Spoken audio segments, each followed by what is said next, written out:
ሰበር መረጃዎች ደርሰውናል። ለረጅም ጊዜያት ፋኖን ሲመሩ የነበሩት ከፍተኛ የፋኖ መሪ ለመንግስት እጃቸውን መስጠታቸው እጅግ አነጋጋሪ ሆኗል።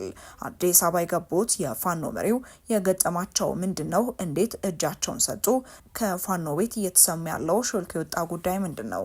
ጀዋር መሐመድ ስለ ፋኖ ምን አለ? መረጃውን በዝርዝር እናስደምጣቸዋለን። በአስመራ ኢሳያስን ያስደነገጠ ጉዳይ ተሰምቷል። በአስመራ ምን ተፈጠረ የሚለውን በዝርዝር የምንመለከት ይሆናል። ሰላምና ጤና በያላችሁበት ሁሉ ይድረሳችሁ እያልን ለሰዓቱ ያዝናቸው ዝርዝር ጉዳዮች እናመራለን። የፋኖ አመራሮች ከቡድኑ ሽሽት ተያይዘዋል። የቡድኑ ከፍተኛ አመራሮች ቀስ በቀስ እግሮቻቸውን ወደ መዲናይቱ አዲስ አበባ እየሰደዱ ነው። ዛሬ ላይ ለመንግስት እጃቸውን የሰጡት የፋኖ መሪው ኮሎኔል ፋንታውን ሟባ ጉዳይ እጅግ አነጋጋሪ ሆኗል። የፋኖ ቡድን አስቀድሞ በማስረሻ ሰጤ እንደተነገረው እየፈራረሰ ይሆን? በቡድን ውስጥ እየተፈጠረ ያለው ውዝግብ ገሃድ ወጥቶ እየታየ ነው። ከሰሞኑ ጀዋር መሐመድ ፋኖን ሳይዙ ትግል አይታሰብም አይነት ሀሳብ ቢሰጥም፣ በሌላ በኩል ደግሞ የቀድሞ የፋኖ መሪዎች ፋኖ ለህዝቡ አያስብም ለአማራ ህዝብ እታገላለሁ በሚል ለህዝቡ ስቃይና መከራ ነው ያተረፈው በማለት ቡድኑን ለቆ በመውጣትና ለመንግስት እጅ በመስጠት በመክሰስና የተለያዩ ሚስጥራዊ መረጃዎችን በማጋለጥ ተጠምደዋል። ታዲያ አሁን ብዙዎችን እያነጋገረ ያለው የኮሎኔሉ እጅ መስጠት በርካታ ጉዳዮችን እየመዘዘ ነው። የፋኖ መሪው እጅ የሰጡበት ሌላ ሚስጥራዊ ጉዳይ ከጀርባው እንዳለ እየተነገረ ያለ ሲሆን እናም ፋኖ የኮሎኔል ፋንታውንን እጅ መስጠት ተከትሎ አስቸኳይ መግለጫ ሰጥቷል።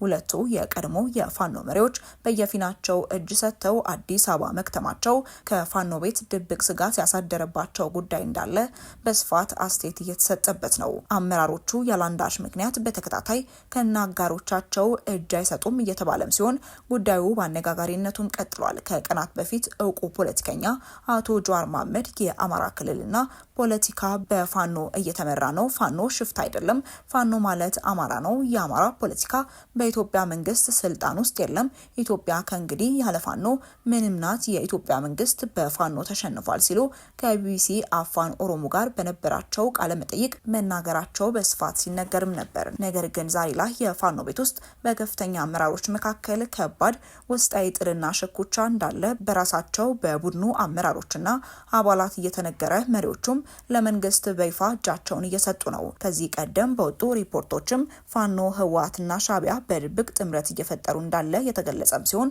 ለዚህም በየፊናቸው ምላሽ መስጠታቸውም የሚታወስ ነው። ቡድኖቹ ተባብረው መንግስትን ለመገልበጥ እየሰሩ እንዳሉ ሲከሰሱም ቆይተዋል።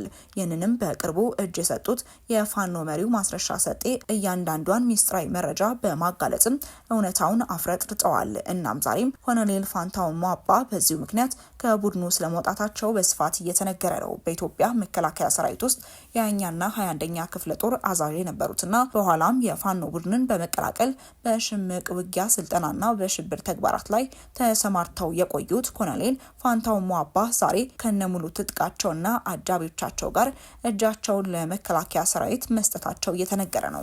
ኮሎኔል ፋንታውን ሟባ ለአመታት በዱር በገደል ሲያካሂዱት የነበረውን የትጥቅ ትግል በማቆም ወደ ሰላማዊ መንገድ ለመመለስ መወሰናቸው ታውቋል። ኮሎኔሉ እጃቸውን የሰጡት ብቻቸውን ሳይሆን ከነሙሉ አጃቢዎቻቸውና በቁጥር ያልታወቁ ታጣቂዎቻቸውን ጭምር በመያዝ መሆኑም ተገልጿል።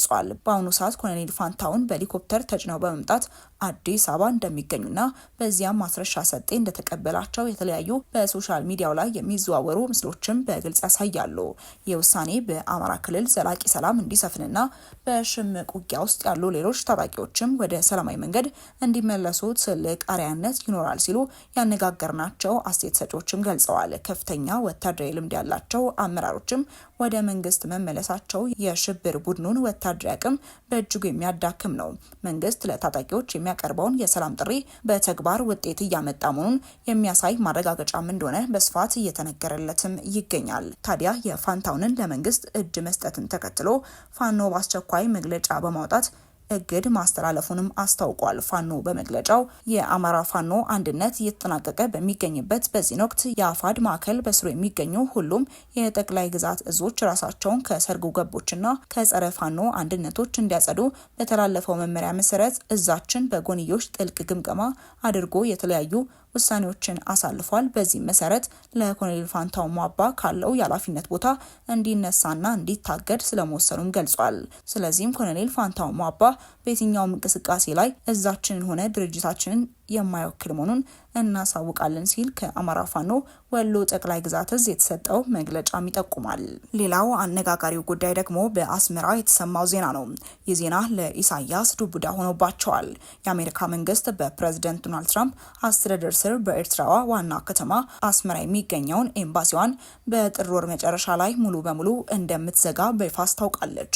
ይህ እርምጃ ትራምፕ ለአሜሪካ ዲፕሎማሲያዊ ግንኙነት ጠቀሜታ ከሌላቸው ሀገራት መካከል ኤርትራ አንዷ መሆኗን ተከትሎ የመጣ ሲሆን ለኤርትራው ፕሬዝዳንት ኢሳያስ አፈወርቂ ከአሜሪካ ጋር አዲስ ግንኙነት ለመፍጠር ተስፋ በተጣለበት ወቅትም የደረሰ ያልተጠበቀ ከባድ ስጋት ሆኗል።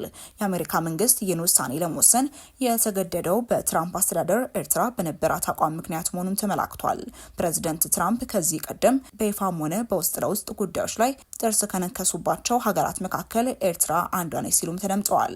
በዚህ ምክንያትም ከዚህ ቀደም ያልተጠበቁ ውሳኔዎች ከአሜሪካ በኤርትራ ላይ የተወሰኑ ሲሆን የኤምባሲ መዘጋቱ ደግሞ የዚህ ሰንሰለት የመጨረሻው እርምጃ ሆኗል። ይህ ውሳኔ በዲፕሎማሲያዊ ግንኙነቶች መቀዛቀዝ ወይም በአስመራ ውስጥ በሚሰሩ የአሜሪካ ዲፕሎማቶች የስራ አካባቢ አየር አስቸጋሪነት ምክንያት የመጣ ሊሆን እንደሚችልም ግምቶችም አሉ። ፕሬዝዳንት ኢሳያስ አፈወርቂ አሜሪካ ከቀድሞ አስተዳደር ጋር የነበራትን ቀዝቃዛ ግንኙነት በመተው በትራምፕ አስተዳደር ስር አዲስ የትብብር ምዕራፍ እንደሚከፈት ተስፋ አድርገውም ነበር።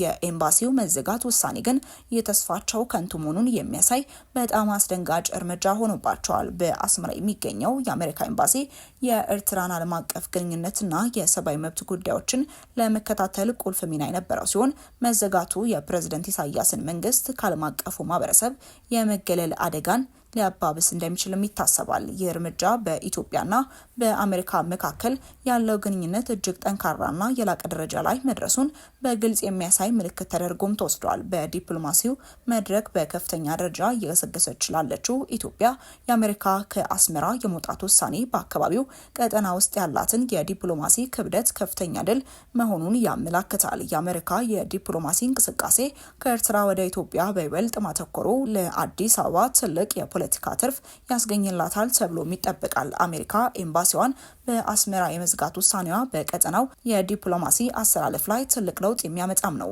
የዚህ ውሳኔ ሙሉ ተጽዕኖ በቅርብ ጊዜ ውስጥም የሚታይ ቢሆንም በአሜሪካና በኤርትራ መካከል ያለውን ግንኙነት የበለጠ ያቀዘቅዘዋልም ተብሎ ሲጠበቅ የኢትዮጵያን የዲፕሎማሲ አቅም የበለጠም ያጎላል። ወደ ተመልካቾቻችን ለእሳቱ የነበረን መረጃ ይህንን ይመስል ነበር። አብራችሁን ስለነበራችሁ እጅግ አድርገን እናመሰግናለን። በቀጣይ እስከንገናኝ ድረስ መልካም ቆይታ